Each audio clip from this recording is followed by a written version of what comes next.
Well, I warned everyone in the last show that this Tsonga match could be pretty tricky for Roger Federer, but little did I know it would be such a harrowing match that my hair would be scared straight into Milos Raonic style, and my collar would be popped up into the Benoit Paire style. Thank goodness Roger Federer got through.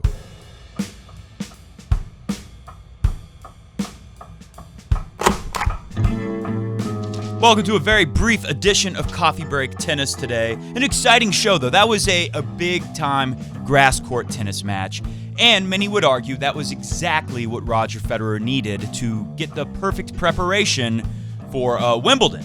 Also, for the patron saints of Coffee Break Tennis, our subscribers who go to patreon.com/Coffee Break Tennis. If you want to be a part of the fastest growing tennis talk show in the world, please join the team. Help us keep going and growing. Anyways, I did a special show yesterday. It's almost like I gave a curse to Stanislav, the Manislav Wawrinka. I did a special show just for our patron saint subscribers yesterday, and I wanted to put the patron saints on alert that Stan the Man looks pretty good. Like I said one of the things he's done is found a nice controlled aggression on his ground strokes, forehand and backhand. We heard Federer after his first match up at Halle talk about how he had to find the perfect balance on his forehand. Not too much spin, not too much flattening out of the ball to make sure he's got just the right forehand to do his damage on grass. Well, in Stan's first match up against Dirty Dan, who has a love for the sweet candy, who can blame him? We all love candy. Dirty Dan was run left, right, and pushed way back on a grass court where he could have done some damage with his dirtiness and sliciness to Stan Wawrinka, but Stan Wawrinka had such perfect controlled aggression on the ground game and great serving, great serve location, great first serve numbers that he was able to pretty much neutralize and nullify Dirty Dan. And he did a lot of spreading the court, lots of cross-court backhands, hit very heavy, but again, very controlled, not many errors. Today, Stan loses to a 37-year-old, because 37 in tennis is the new 27, as we all know, thanks to Roger and Nico Mahut. But the problem is, take a look at these stats really quick for Stan, who in his first set bulldozes Mahut. 83% of the first serves go in. He wins 89%, following that same pattern we saw of play from the match with Dirty Dan. But in the second set, Stan's serve numbers drop to 56%. Still winning 95% when the serve goes in, but 56%, that is quite a drop, 40% on the second serve numbers.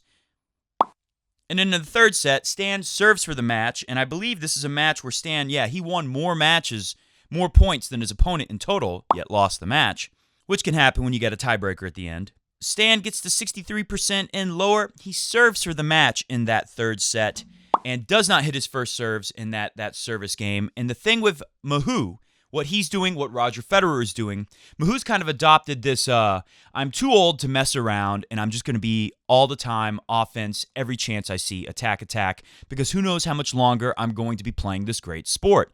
So let me use my weapons and go all out with them. Mahut's kind of playing a little bit like Federer in that regard.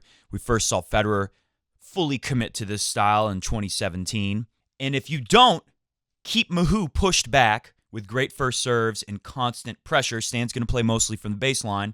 If you don't constantly put the pressure on from the baseline with the great ground strokes, and you let Mahut get in with some second serves or some missed spots on the first serve, that's what can happen. Well, with Tsonga, we saw Roger Federer's first serve abandon him at times in this match. It was a great match. It was everything I expected and more.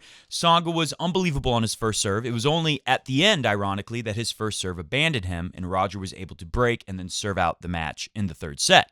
By the way, I just have a story of Nick Kyrgios from earlier today going nuts and accusing the Lines people of rigging the match against him. But we've only got about 7-8 minutes left of the show today, so I don't know if I'll get to this. But the thing for Federer was his first serve had abandoned him for quite a while in that third set. The last few service games, it comes roaring back. His forehand, like we said in the first match, Federer admitted it himself. He hadn't found the right balance on his forehand yet. And in this match, it looked much better. Only 10 unforced errors on the forehand side. I believe backhand was the same. It looked much better. But in nerve-wracking times, which on grass, you play a great server like Tsonga with a big forehand, and Tsonga playing like Nico Mahut and other 30-something-year-olds, Tsonga knew in this match he had to go all out, and he played, it was a lot like the last time they played on grass, 2011 Wimbledon.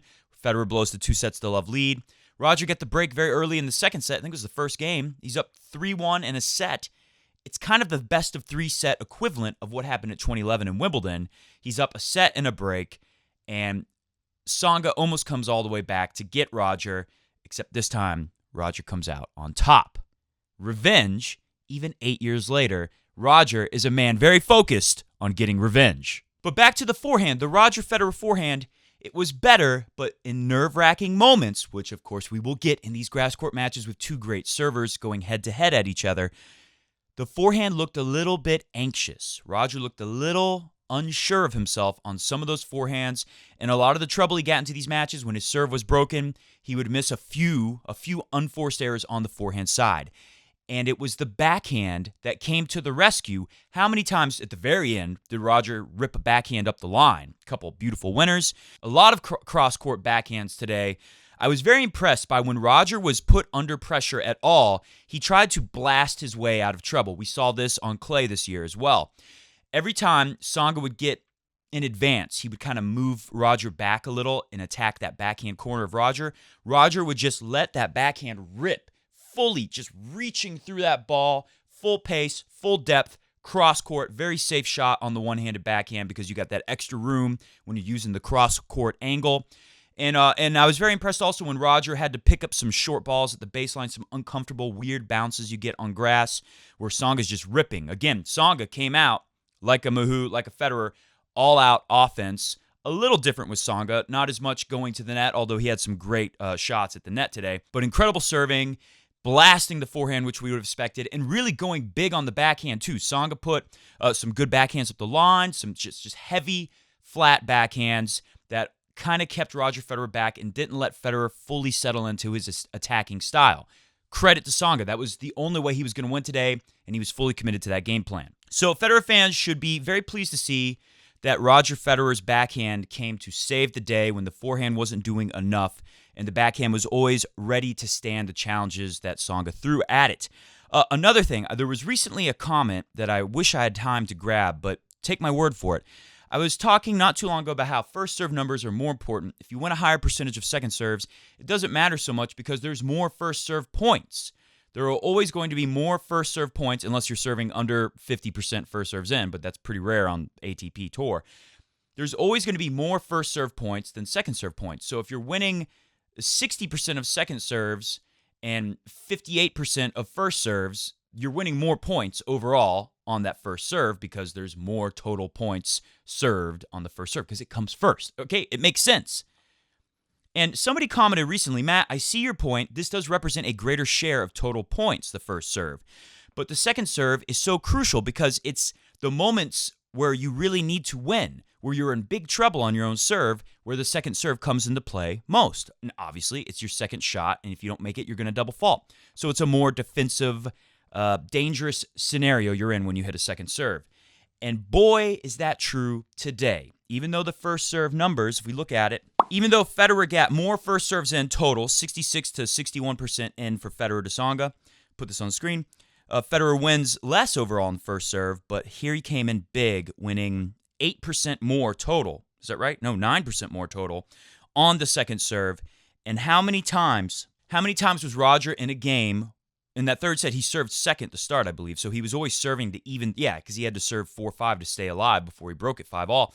Federer's always serving like Andy Roddick was in 2009 at Wimbledon. Federer's always serving knowing if you get broken here, Tsonga's going to roll away with this thing the way the guy has been serving today. So Federer, how many times do we see him serving one game behind in the third set, in trouble, down, love 30 or love 15 multiple times in that third set? How many times do we see Federer's first serve totally abandon him? The whole game, he finds a way to hold and maybe only gets like one first serve in for the entire game. The second serve was crucial for Roger, and that is why a lot of people say, oh, it's a good match, it's a good workout, it's a lot of work, nervy moments, it's going to help him get ready. But Roger is going to have a lot of confidence in his backhand, which is key for him to do well at Wimbledon. A lot of confidence in that if his forehand and first serve aren't working, they're going to come back. And most importantly, number 3, a lot of confidence in when the first serve, the forehand can abandon him at times. It will happen. It will happen at Wimbledon. This will happen to everyone. No matter how great of a server you are, it's going to go away for a little bit at times. It usually comes back. Federer will have the confidence knowing that it will come back, But in the meanwhile, you can keep holding serve because you have the best second serve on tour. And you got a pretty good backhand that's looking a lot better. We got a couple minutes. Sorry, we won't talk about Kyrgios, but it was very funny, you can assume.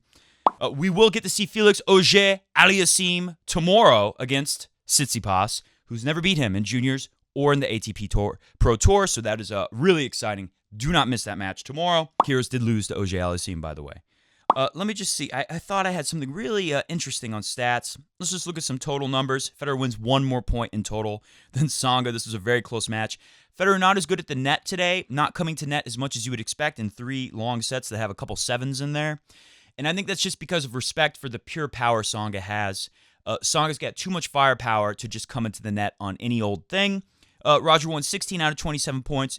Again, I think that reflects the pure firepower from Tsonga and the comfort Tsonga loves playing on grass. 8 unforced errors in the backhand from Federer, 10 on the forehand, 11 winners on forehand, 11 winners on backhand. Like I said, a lot of damage done on the backhand side. And not just winners in the backhand, but just pushing Tsonga back. Tsonga's attacking the backhand corner of Federer, and Federer sent him a very strong message in this match. Throughout the whole match, I'm going to stand in and rip this backhand heavy. Kind of remind me of 2017 Australian Open. So really good signs for Roger Federer in this match. And play this clip. This commentator, he's a genius. I've been saying it, but now some guy who's actually commentating for pro tennis matches is saying it too. Take a listen to this little bit of brilliance. Yeah, and even though he is just sort of starting his grass court season, he had that first win against Millman in the first round here. I've got to say, if I was choosing tomorrow who's going to win Wimbledon, I'd go Federer. Would you? Yeah. I just thought he looked very assured, and he looked as if he'd adjusted quickly to the grass courts. I thought I had another stat here I wanted to share with you. We have no time left, so I'll leave you with one last thing. Some pictures that I snapped from the match today that I thought were interesting. One, look at this. The hands of a Fed fan, almost praying for a Federer win. It's like a religious experience at this point in the Federer career. The fans have such a strong connection with Federer. He's been winning so much and playing for so long, you can make a case that Federer has a stronger connection with his fans than any athlete in the history of sport. I was very upset with these Tsonga-jungen, these Tsonga kids. This was their ringleader today, almost heckling Federer. These little punks should be put to bed without dinner. I hope they're punished. Federer, Iceman face, or ass man. This lady, super thrilled, and this lucky woman who gets the Uniqlo wristband. She was so happy to get it. Look at her clutching it, and she mailed it to me on a drone. It's right here. I'm wearing it because I'm the ultimate Federer fan. Thank you for watching Coffee Break Tennis. That's all we got for you today. We will be back probably tomorrow, but to be honest with you, it may be a bit patchy this weekend. I might do a podcast or two. There's a lot going on for me with tennis stuff this weekend, so I'll do my best to do some shows. But please watch the matches and enjoy seeing Roger Federer on grass. Who knows how much longer this will go? It has been something really nice to look forward to every year since 2000, basically. Every year, it's been such a treat to watch Roger Federer play on the grass courts. Make sure you don't miss a single match. We'll be back as soon as we possibly can, hopefully tomorrow. See ya! Kasper Ruud boy! Kasper Ruud boy! He likes the Pokemon, he likes the Pikachu, he likes to play the tennis for me and you, yeah. Kasper Ruud boy! Kasper Ruud boy! He likes to hit the backhand, he likes to hit the serve, he likes to give the people what the tennis fans deserve, yeah. Kasper Ruud boy! Kasper Ruud boy! Why you got to be so rude? Why? Kasper Ruud boy! You got a rude awakening from Roger Federer. Kasper Ruud boy! Kasper Ruud boy, he doesn't like the slice, it isn't very nice. A big strong boy, he eats his beans and rice, yeah. Kasper Ruud boy, Kasper Ruud boy, he knows his ABCs, he knows his 1, 2, 3s, he knows he won't be Roger in the 2019, no. Kaspar Root Boy. Wagwan! Coffee Break made it.